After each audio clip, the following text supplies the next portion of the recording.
the show. We'll put into a pose of the presentation. This is like a workshop. Okay, and you promise that if I fall, you'll be there to pick me up. I will. When my jokes fall flat, I don't need you. Okay. If I say anything that's not funny, everybody who's been told by me can laugh at. Have you got it ready? Let's just... Okay, we haven't had a joint practice. Let's give it a go. Okay, flat, bad, oh my God, she thinks she's funny joke. After 3. That was the boom. You downloaded the wrong one. Let's try again. Thank you.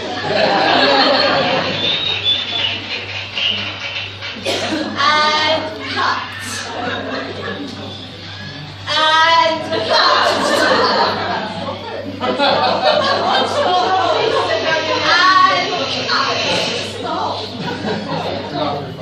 Right.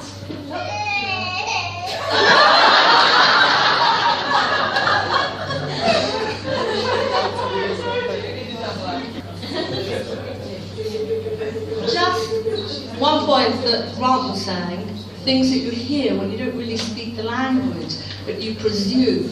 I thought every man in Israel was called Alan. It took me a long time to realise, Alan, like a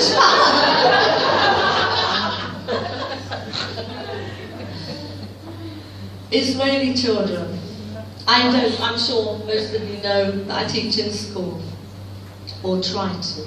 It's not very easy. A quick story. They do help you. The system here is okay as long as you can get into it. A little story about needing a meeting I had to go to. Actually go to school. Sorry, Laura, I have to do this. I cannot. We were trying to find a school for my daughter, and it wasn't a matter of just being with the teachers and sorting it. I had to go to the area, but I think it's called the Vada. And everybody in the world had to be there. It couldn't just be the people that needed to be, because no one can make any decision. They have to have permission from this one, this one, this one, this one, this one, and then the one person that can give you the approval is on holiday for 3 weeks. So we're in the area, sitting round the table. The table was bigger than the room. There must have been at least 20 people. The person who's taking the meeting says, we'll start with everybody telling us who they are and what they do.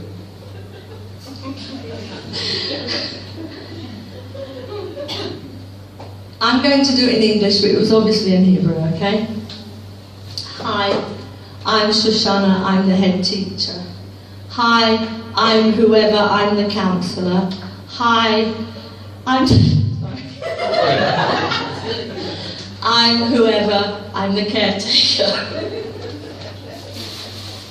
Hi, I'm whoever. And it went all around like this. My daughter Laura was with me, and she stands up and she says, hi, shalom, ani Laura, ani Ayalda. So I thought, you know what? Why I thought I would be funny at this point, I don't know. It was not the place. If you hold on 1 minute, I just need to check something, because I still make a mistake with the language. I stood up and I said, shalom, ani Roz, ani, I'm a figure,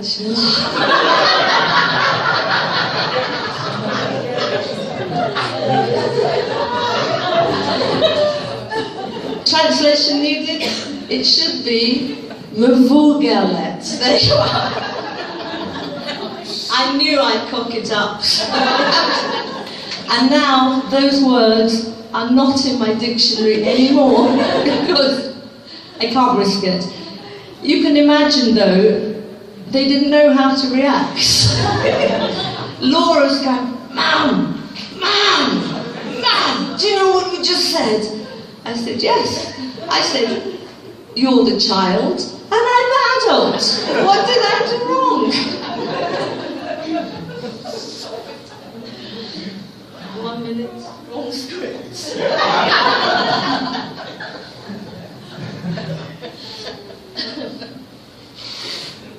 Sorry, just bear with me a minute. It says here interval. Do you want me to stop? Do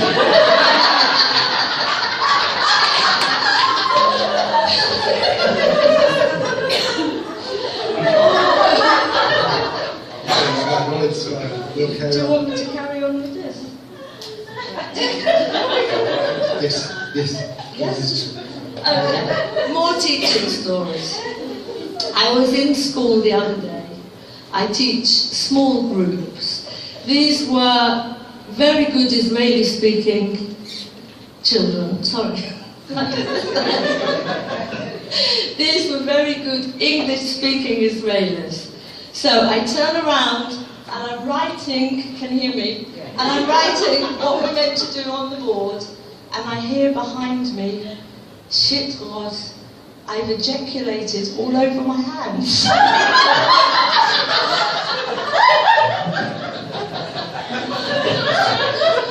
I freeze. I absolutely freeze. Do I turn round? What am I going to find? How do we conjugate the verb? Roz, I've ejaculated all over my hands. I'm an adult, remember? I turn around and this child is covered in ink. His pen has leaked. But I failed as a teacher because until this day, I didn't correct. I was at a loss for the first time in my life. What could I say to that child? Fix his English or save my skin? Another story along the same lines. We had an unseen, we were looking at a story about places people live, teaching them that outside Israel there is such a thing as a garden. Most people here live in flats. They look at me blankly. What is a flat? An apartment. So we read this piece, and then I say to the children, they're about 10 years old, I say, okay, these are all different types of property. Who can tell me what property is? So 1 or 2 of the children, I'm not sure if I said 9, 10 years old, 1 or 2 of the children put up their hands. Of course they know what property is. There's one child sitting in the background who is normally my bright spark. In fact, I can't shut him up. He knows everything, but he's sitting there very sheepishly and very uncomfortable. What could his problem be? So I say, Johnny, what's the matter? You normally have the answers for me. I said, do you know what property is? And he went like this. I said, come on, what's the matter? If you know what property is, tell me. So he goes. I said, I don't understand. Can you come here and tell me what's the matter? So he comes to the front of the class. He comes to the front of the class. He takes his hands like this. Yes, you've got the idea of where they're going. And he puts them over his privates. And he said, my mum says, this is my private, and I'm not allowed anywhere near it. Anyone near it? What? That's my private. Sorry. Rewind.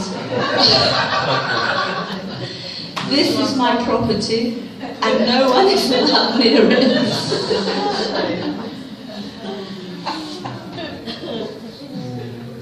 I don't know where I am. Okay. Are we done? Can I tell my driving story? Sure. Thank you. This isn't technically Israel, but it's the same thing. Driving here, as Grant told you, is absolutely impossible. And it doesn't help that anybody that knows me knows I don't just have a bad sense of direction. I have no sense of direction at all. You can give me directions, I can't follow them and drive at the same time. I can put it on the sat-nav, but I won't trust it.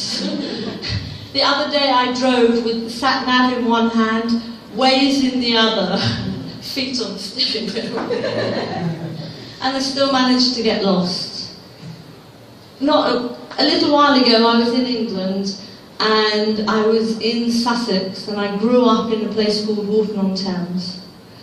And I wanted to take my friend to show her my roots. This was actually quite a few years ago. We got in the car, she was my navigator. We were driving, it should only have been about an hour and a half away. 3 hours later, I said to her, shouldn't we be there by now? You're meant to be the navigator. And she looked at me, and I said, haven't you noticed anything? We're the only car on the road. There was nothing, we were on a motorway.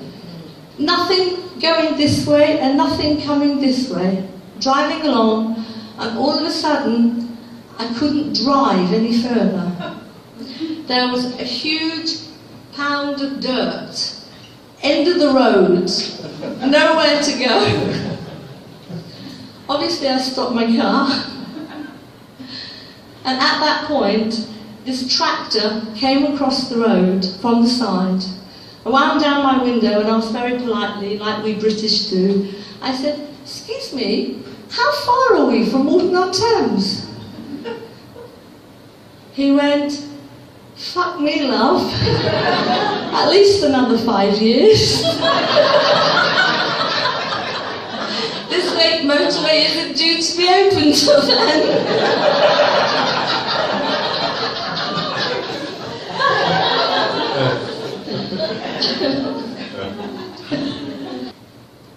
I then came back again and was here for quite a while.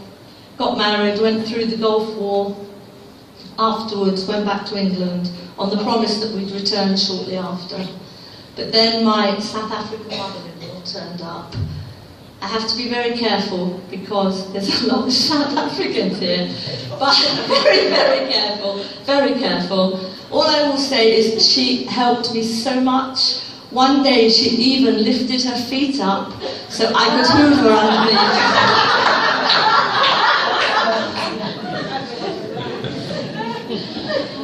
I did get back to Israel with my kids in 2007 with the intentions of staying. Everything was great, but my life just doesn't run smoothly. And we had our house rented out through an agency to a reputable Japanese business family that turned out to be Chinese underground drug squad. I'd always wanted wall-to-wall carpet. I got wall-to-wall marijuana. Busted by the police, house ruined, but eventually 2009 came back again, and here I am, planning to stay for good. For you. A little while ago, I was going out with someone, or just started to date, a little bit on the, we're not quite sure where we're going, where's it going to land up. I really liked him, and I thought he liked me, but every time we went anywhere, I could see he was like looking a little bit, just to see what was around there. And I felt a bit uncomfortable. I didn't know whether he was with me or with me until he found someone else. You know how it is, or maybe a lot of you don't. Hands up if you're single. Woo! Okay, we know, don't we? We know. Forgotten. So, I knew we were going somewhere when we went into the pharmacy. Well, Yes? not really. The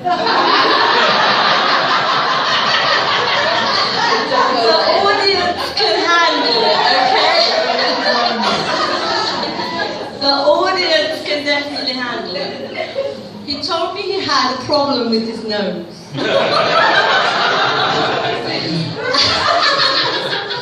And he snored a lot. And we just happened to go in because I don't know what it's called. Is it a nose guard or an anti-snore guard? I don't know. So he goes over, finds them. He has an anti-snore guard. I'm sure there's a proper word for it, but you get the gist of what I'm saying. And he also wanders over to the let's be safe section, you know? The condom section. Children, close your ears at this point. And he picks up a packet of condoms. And I'm not quite sure how I feel, because, you know, finesse was a bit short. At least I knew where we were going. I didn't know before. I'm presuming they were for me. What can I tell you? A little bit excited, though, no. Hey, what can I say? So we get to the cashier, to the till, and I thought I noticed him look at her. No, I don't know why I'm like this nervous with the new guy, but I thought he was a really nice catch, and, you know, got a bit excited then. And she takes his purchases, and she says to him, she says, "Oh, you've picked up extra large. You need small." And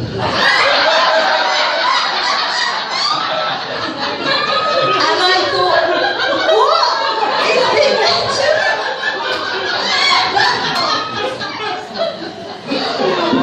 And then I realised it was nose guard.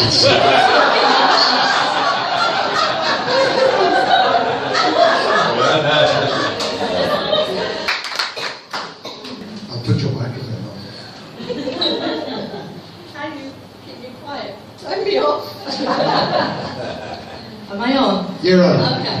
Basically, as you all know, living here is only fantastic if you have a way out, i.e. plane ticket abroad for the weekends, or for the summer, or every time you have, if you have the spare money, you know that you can go to civilization. It helps you survive. Now, thanks to EasyJet, I'm sure you all know EasyJet to England. I don't know whether they go to all the little tiny countries that no one would want to go to. They do go, thank you very much. They do go, I'm very happy they go to England. They're very cheap. The reason that they're cheap is because after you've paid for your ticket, you have to pay for your luggage, you have to pay for your food. Luckily, as yet, you don't have to pay to go to the toilet. Ryanair now charge to use the bathrooms. When you pay for your luggage with EasyJet, you're only allowed 20 kilos. Half a kilo over, they charge you a fortune. So, when I was in England, not so long ago, I decided that there's a way to beat the system. This is a true story, like everything else tonight. I'm sorry, that's how my life is. I wish I could be normal like everyone else, but something went wrong along the way. They don't weigh your coats. So, normal raincoat, pocket in the lining that you cut a hole in, Marks and Spencer's t-shirt wouldn't fit into the suitcase.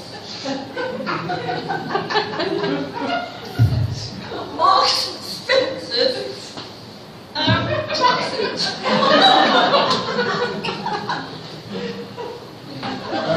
Whatever, this is only semi-full because we don't have much time left. You'll notice it's all Marks and Spencer's. Marks and Spencer's pyjamas. Hope you paid for it, Roz. No, this came from Marks.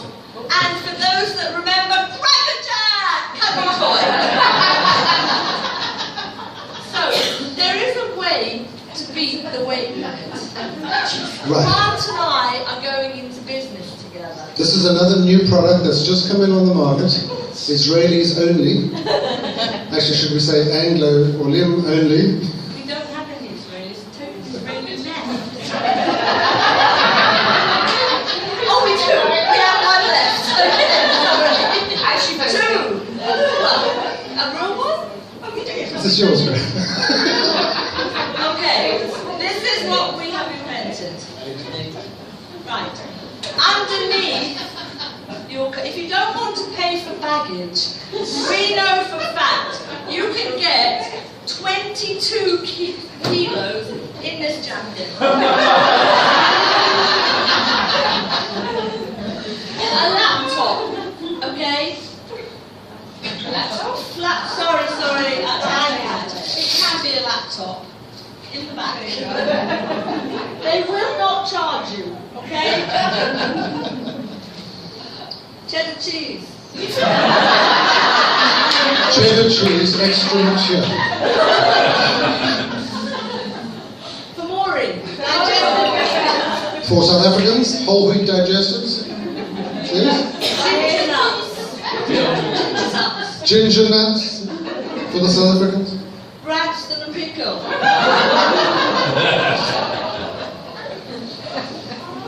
For those with daughters, Tampax. Much cheaper in England. Much cheaper in England, and if you don't have room to fill the pockets, you can take them out and you can fill in extra spaces. Biltong. With the cheese. With the cheddar. Beef jerky, for those who don't know what biltong.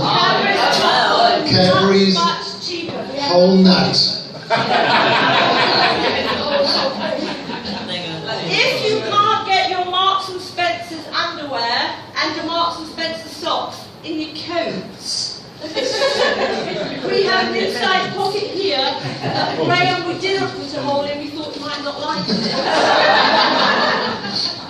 Are we going strong? Now, if the tea bags actually take a few out. We're saving money here, people. This is serious, serious business. We can keep going here. Panadol and Panado from South Africa. sweetness from England. Panadol, is it called? Panadol in England? What's it called? Tesco's extra power painkillers. Oh. Kenko instant whole bean coffee. £2 at Tesco's. I bought 6 of them backwards. Where did you get that from? Marmite. Marmite. No, we have Vegemite, yes. I don't know what here, Vegemite. Yeah, we also have Vegemite. Yes, the one back. Do you think that's about it? Do you think they There's get- also Cook Sisters, which are definitely worth smuggling in. I'll find a space for those. Cheap insect repellent, fragrance free. Few extra magazines. Because if you In buy your them, trunk, or boot, whatever you like to call it. right, you may have to squash your Weetabix down. Wheat Mix Flakes. Hello. I feel like I'm going to the moon. I'm happy to go with the Braxton pickle. What on earth are Rosella pickles? Rosella pickles for the Australians, hello.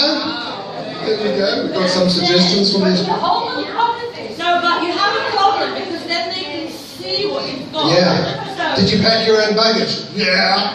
extra large jacket, In the middle of summer. which you have to notice has lots of pockets. 22 kilos. You can actually go hand luggage. I read the other day. Can I get to the Try not to travel in July. You may die. cheese in the Is the security guard really going to ask you why you have one breast larger than the other? It's a personal question to you. I think you've crossed the line with the salt security. That's right.